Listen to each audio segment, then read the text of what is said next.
یہ ہے اللہ تعالیٰ کا ذکر، پھر صبر ہے، کسی بھی مشکل میں صبر کر کے، اور توکل کس پر رکھی جائے؟ صرف اللہ پر، یعنی جو بھی کام کرے گا، جو بھی ابھی اگر اس وقت ہمارے حالات خراب ہیں تو ہمیں یہ ناشکری نہیں کرنی چاہیے، بلکہ صبر کرنا چاہیے، اور اللہ کا صبر کر کے اللہ کی مدد جو ہے وہ مانگنی چاہیے۔ اللہ تعالیٰ خود فرماتا ہے ان اللہ مع الصابرین، یعنی اللہ جو ہے وہ صبر کرنے والوں کے ساتھ ہے۔ اگر صبر نہیں کریں گے اور اپنی مشکلات کا رونا روئیں گے، دوسروں لوگوں کے سامنے روئیں گے، تو اللہ کو اس چیز کی حیا آتی ہے کہ یہ میرا بندہ ہو کر دوسروں کے سامنے میرے جو ہے بارے میں بات کرتا ہے۔ لہٰذا آپ جو ہیں کبھی بھی اللہ نہ کرے کوئی مشکل یا پریشانی آتی ہے تو اس میں صبر کریں، اور اس کے اللہ کا جو ہے اس اللہ کی رضا میں راضی رہیں۔ پھر شکر، اللہ جب نعمتیں عطا فرماتا ہے تو پھر یہ نہ ہو کہ زیادہ پیسہ، دولت، رزق اور جو اچھی تعلیم، اچھی شکل یا اچھے مقدر اگر مل جائیں تو آپ جو ہے وہ تکبر میں آ جائیں، بلکہ وہاں پر تکبر نہیں کرنا، کیا کرنا ہے؟ شکر ادا کرنا ہے۔ کس چیز کا؟ اللہ تعالیٰ کی نعمتوں کا۔ اور کس کا شکر ادا کرنا ہے؟ اللہ تعالیٰ کا۔ حیا جو ہے وہ اگر مسلمان کے حیا اور ایمان جو ہیں وہ دونوں ایک پردے میں رہتے ہیں، یعنی جس کے اندر حیا ہے وہ ایمان والا ہے، جس کے اندر حیا نہیں ہے وہ ایمان سے خارج ہے۔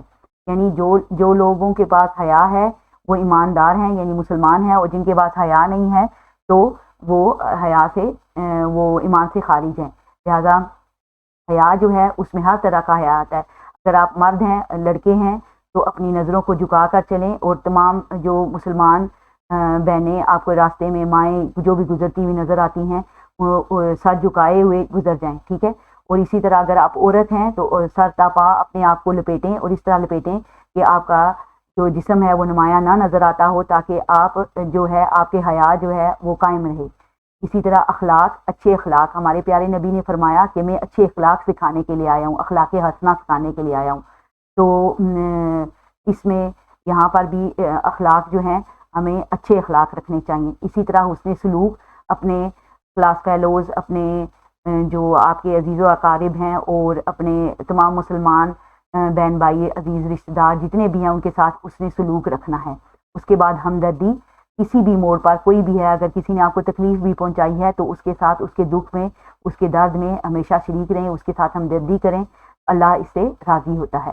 اسی طرح درگزر، اگر کوئی آپ سے زیادتی کر دیتا ہے تو اس کو معافی دیں، کیونکہ یہ اللہ کا شیوا ہے۔ اللہ خود فرماتا ہے کہ جو معافی کرنے والا ہے، جو درگزر کرنے والا ہے، وہ اس کے اندر اس کی یہ صفت ہے، ہمارے اللہ کی یہ صفت ہے کہ وہ گناہ گاروں کو بخش دیتا ہے۔ تو اگر اسی طرح ہم بھی اپنے گناہ گاروں کو، یعنی جو ہم سے کسی نے زیادتی کر دی، ہمیں دکھ، تکلیف یا پریشانی پہنچائی، ہم اس کو معاف کریں، اور اللہ تعالیٰ اس سے اس دنیا میں بھی اس کا اجر عطا فرماتا ہے، اور ہمیں آخرت کا بھی اجر عطا فرماتا ہے۔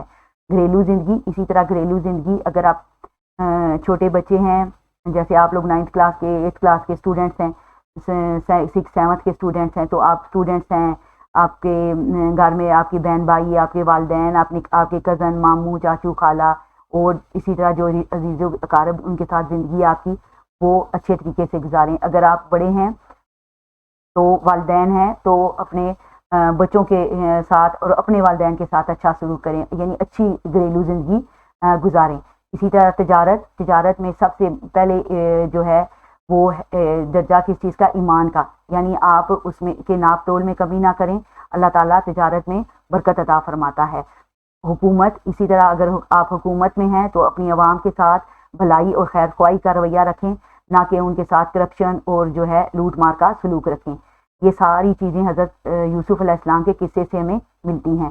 یہاں پر اس کا تعارف اور مرکزی خیال جو ہے وہ ختم ہوتا ہے۔ یہاں پہ علمی اور عملی نکات ہیں، یہ میں جسٹ ایک دفعہ ریڈ کر دیتی ہوں تاکہ آپ لوگوں کو اس کے مطابق پتہ چل جائے۔ نمبر 1، حضرت یوسف علیہ السلام، سورۃ یوسف میں بتایا گیا ہے کہ حسد ایک ایسی برائی ہے جو انسان کے بڑے بڑے گناہوں کی طرف لے جاتی ہے۔ نمبر 2، ہمیں حادثات اور نقصانات پر صبر کرنا چاہیے اور اللہ تعالیٰ سے مدد مانگنی چاہیے۔ نمبر 3، اللہ تعالیٰ کی توفیق کے بغیر برائی سے بچنا ممکن نہیں ہے۔ نمبر 4، مہمان نوازی انبیاء کرام علیہ السلام کی سنت ہے۔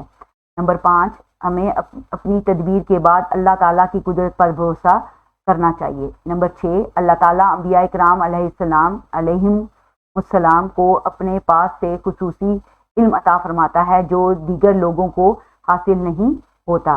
نمبر 7، جو لوگ ہمارے ساتھ برا سلوک کریں ہمیں کوشش کرنی چاہیے کہ ان کو معاف کر دیں۔ نمبر 8، ہمیں اپنے والدین کی عزت اور احترام کرنا چاہیے جو انبیاء کرام علیہم السلام کا مبارک طریقہ ہے۔ نمبر 9، اللہ تعالیٰ کی طرف بلانا حضرت محمد رسول اللہ خاتم النبیین صلی اللہ علیہ وآلہ آلہ وآصحابہ وسلم کا راستہ ہے، اور آپ خاتم النبیین صلی اللہ علیہ وآلہ آلہ وآصحابہ وسلم کی پیروی کرنے والوں کا طریقہ ہے۔ یہ والا سبق یہاں پر ختم ہوتا ہے۔